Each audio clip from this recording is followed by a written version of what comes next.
할렐루야. 우리는 한 주간 하나님의 속성 시리즈를 함께하고 있습니다. 오늘은 네 번째로 하나님의 공의에 대해서 함께 나누고자 합니다.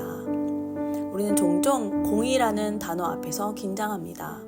하나님의 공의라고 하면 왠지 무서운 심판, 냉정한 재판, 죄를 끝까지 추적하시는 두려운 하나님을 떠올리기 쉽습니다. 그러나 성경에서 말하는 하나님의 공의는 단순히 벌을 주시는 것이 아니라 하나님 나라의 질서와 정의를 회복하는 것을 의미합니다. 하나님의 공의는 사랑과 분리되지 않습니다. 오히려 하나님의 사랑이 진짜이기 위해서는 공의가 반드시 동반되어야 합니다. 아무리 사랑한다고 해도 악을 그냥 두고 보신다면 그것은 진짜 사랑이 아닙니다.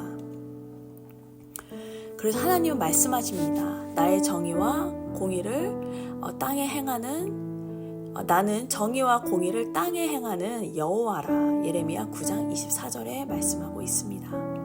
하나님의 공의는 인간의 공의와 다릅니다.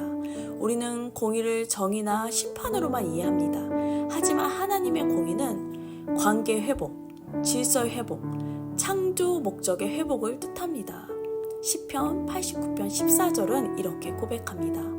공의와 정의가 주의 보좌의 기초요 인자함과 진실함이 주 앞에 있나이다. 하나님의 통치는 공의 위에 세워졌습니다.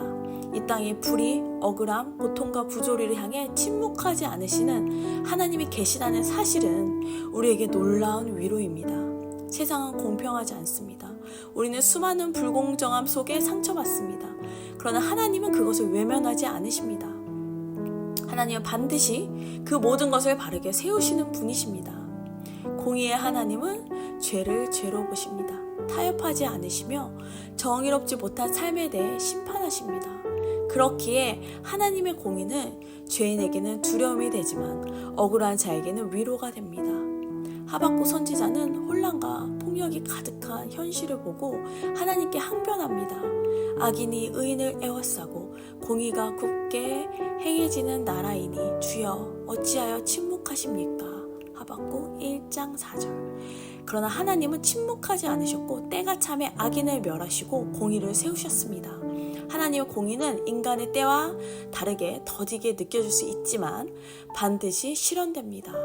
베드로후서 3장 9절 주의 약속은 어떤 이들이 더디다고 생각하는 것 같이 더딘 것이 아니라 오직 너희를 대하여 오래 참으사 아무도 멸망하지 않고 다 회개에 이르기를 원하시느니라. 하나님의 공의는 성급한 분노가 아니라 인내와 자비 속에 나타내는 정의입니다. 또 하나님의 공의는 십자가에서 완전히 드러났습니다. 하나님은 죄를 심판하시되 우리 대신 예수 그리스도에게 그 심판을 감당하게 하셨습니다. 이것이 복음의 중심입니다. 로마서 3장 25장에서 26절에 이 예수를 하나님이 그의 피로 인하여 믿음으로 말미암는 화목제물로 세우셨으니 하나님께서 길이 참으시는 중에 전에 지은 죄를 간과하심으로 자기의 의로우심을 나타내려 하심이니 자기도 의로우시며 또한 예수를 믿는 자를 의롭다 하려 하심이라.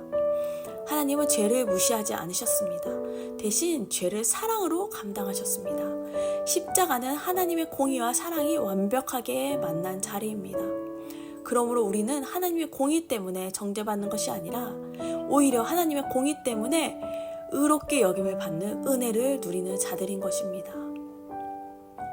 이 공의의 하나님을 믿는 우리는 세상 속에서도 공의를 추구해야 합니다.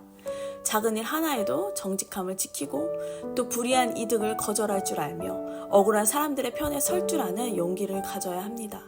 하나님이 정의로우신 분이라면 그분을 따르는 우리는 세상과 다른 방식으로 살아가야 합니다.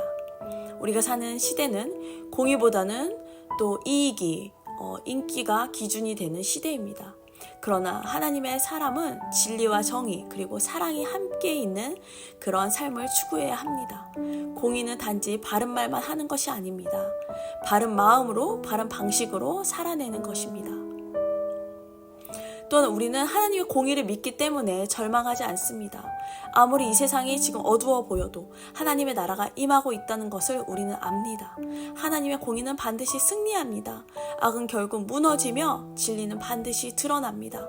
우리는 그날을 소망하며 살아갈 수 있습니다. 오늘 나의 작은 선택이 하나님의 공의를 드러내는 씨앗이 되기를 바라며 정직하게 말하고 성실하게 일하며 용기 있게 불의에 맞서는 삶을 살아가시기를 축복합니다. 이 시간 기도하실 때 공의로우신 하나님, 주의 정의로 나를 다스리시고 나의 삶이 세상 속에서 주의 공의를 드러내는 통로가 되게 하여 주시옵소서. 거짓과 타협에서 떠나 주의 뜻을 따라 걸을 수 있게 도와주시옵소서. 이 시간 기도하시겠습니다. 감사합니다.